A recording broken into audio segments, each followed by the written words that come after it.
From translation, NIV New International Version. This 23rd day of the year. Today we are reading passages Exodus 16 to 18. Exodus chapter 16, verses 1 to 36. The whole Israelite community set out from Elim and came to the desert of Sin, which is between Elim and Sinai, on the 15th day of the second month after they had come out of Egypt. In the desert the whole community grumbled against Moses and Aaron. The Israelites said to them, "If only we had died by the Lord's hand in Egypt. There we sat around pots of meat and ate all the food we wanted, but you have brought us out into this desert to starve this entire assembly to death." Then the Lord said to Moses, "I will rain down bread from heaven for you. The people are to go out each day and gather enough for that day. In this way I will test them and see whether they will follow my instructions. On the 6th day they are to prepare what they bring in, and that is to be twice as much as they gather on the other days." So Moses and Aaron said to all the Israelites, "In the evening you will know that it was the Lord who brought you out of Egypt, and in the morning you will see the glory of the Lord, because he has heard your grumbling against him. Who are we that you should grumble against us?" Moses also said, "You will know that it was the Lord when he gives you meat to eat in the evening, and all the bread you want in the morning, because he has heard your grumbling against him. Who are we? You are not grumbling against us, but against the Lord." Then Moses told Aaron, "Say to the entire Israelite community, 'Come before the Lord, for he has heard your grumbling.'" While Aaron was speaking to the whole Israelite community, they looked toward the desert, and there was the glory of the Lord appearing in the cloud. The Lord said to Moses, "I have heard the grumbling of the Israelites. Tell them, at twilight you will eat meat, and in the morning you will be filled with bread. Then you will know that I am the Lord your God." That evening quail came and covered the camp, and in the morning there was a layer of dew around the camp. When the dew was gone, thin flakes like frost on the ground appeared on the desert floor. When the Israelites saw it, they said to each other, "What is it?" For they did not know what it was. Moses said to them, "It is the bread the Lord has given you to eat. This is what the Lord has commanded. Each one is to gather as much as he needs. Take an omer for each person you have in your tent." The Israelites did as they were told. Some gathered much, some little. And when they measured it by the omer, the one who gathered much did not have too much, and the one who gathered little did not have too little. Each had gathered just as much as he needed. Then Moses said to them, "No one is to keep any of it until morning." However, some of them paid no attention to Moses. They kept part of it until morning, but it was full of maggots and began to smell. So Moses was angry with them. Each morning everyone gathered as much as he needed, and when the sun grew hot, it melted away. On the 6th day, they gathered twice as much, 2 omers for each person, and the leaders of the community came and reported this to Moses. He said to them, "This is what the Lord commanded. Tomorrow is to be a day of rest, a holy Sabbath to the Lord. So bake what you want to bake and boil what you want to boil. Save whatever is left and keep it until morning." So they saved it until morning, as Moses commanded, and it did not get smelly or have maggots in it. 6 days you are to gather it, but on the 7th day, the Sabbath, there will not be any. Nevertheless, some of the people went out on the 7th day to gather it, but they found none. Then the Lord said to Moses, "How long will you refuse to keep my commands and my instructions? Bear in mind that the Lord has given you the Sabbath. That is why on the 6th day he gives you bread for 2 days.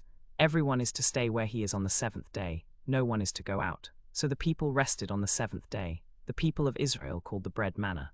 It was like coriander seed and looked like resin.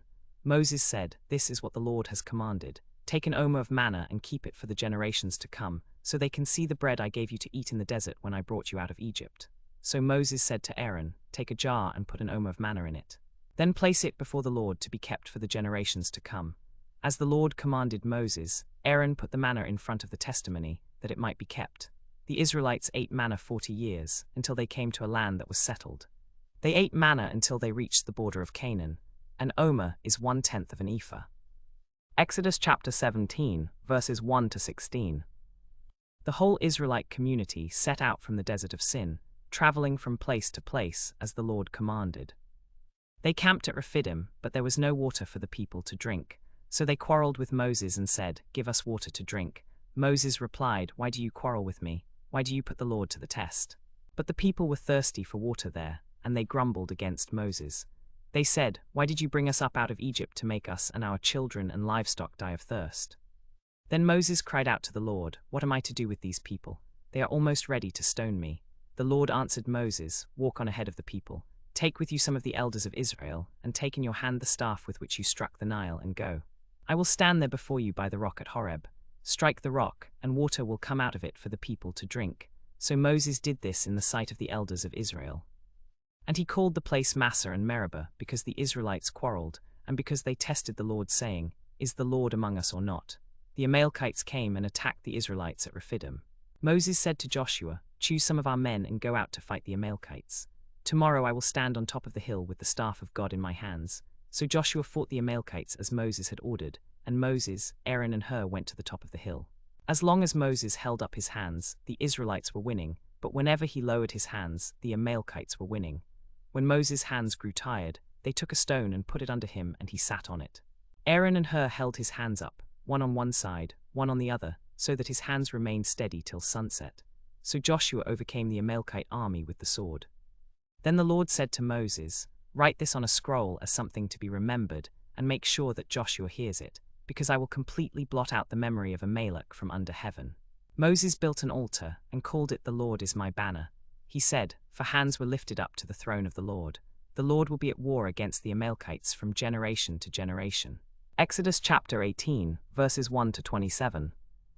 Now Jethro, the priest of Midian and father-in-law of Moses, heard of everything God had done for Moses and for his people Israel, and how the Lord had brought Israel out of Egypt. After Moses had sent away his wife Zipporah, his father-in-law Jethro received her and her 2 sons. One son was named Gershom, for Moses said, I have become an alien in a foreign land. And the other was named Eleazar, for he said, My father's God was my helper. He saved me from the sword of Pharaoh. Jethro, Moses' father-in-law, together with Moses' sons and his wife, came to Moses in the desert, where he was camped near the mountain of God. He sent word to Moses, I, your father-in-law Jethro, am coming to you with your wife and her 2 sons. So Moses went out to meet his father-in-law and bowed down and kissed him. They greeted each other and then went into the tent. Moses told his father-in-law about everything the Lord had done to Pharaoh and the Egyptians for Israel's sake, and about all the hardships they had met along the way, and how the Lord had saved them. Jethro was delighted to hear about all the good things the Lord had done for Israel in rescuing them from the hand of the Egyptians. He said, Praise be to the Lord, who rescued you from the hand of the Egyptians and of Pharaoh, and who rescued the people from the hand of the Egyptians. Now I know that the Lord is greater than all other gods, for he did this to those who had treated Israel arrogantly. Then Jethro, Moses' father-in-law, brought a burnt offering and other sacrifices to God, and Aaron came with all the elders of Israel to eat bread with Moses' father-in-law in the presence of God. The next day Moses took his seat to serve as judge for the people, and they stood around him from morning till evening. When his father-in-law saw all that Moses was doing for the people, he said, What is this you are doing for the people? Why do you alone sit as judge, while all these people stand around you from morning till evening? Moses answered him, Because the people come to me to seek God's will. Whenever they have a dispute, it is brought to me, and I decide between the parties and inform them of God's decrees and laws. Moses' father-in-law replied, What you are doing is not good. You and these people who come to you will only wear yourselves out. The work is too heavy for you. You cannot handle it alone. Listen now to me, and I will give you some advice, and may God be with you. You must be the representative of the people before God and bring their cases to him. Teach them the decrees and laws, and show them the way to live and the duties they are to perform. But select capable men from all the people, men who fear God, trustworthy men who hate dishonest gain, and appoint them as officials over thousands, hundreds, fifties, and tens. Have them serve as judges for the people at all times, but have them bring every difficult case to you, the simple cases they can decide themselves. That will make your load lighter, because they will share it with you. If you do this and God so commands, then you will be able to stand the strain, and all these people will go home satisfied. Moses listened to his father-in-law and did everything he said. He chose capable men from all Israel and made them leaders of the people, officials over thousands, hundreds, fifties, and tens. They served as judges for the people at all times. The difficult cases they brought to Moses, but the simple ones they decided themselves.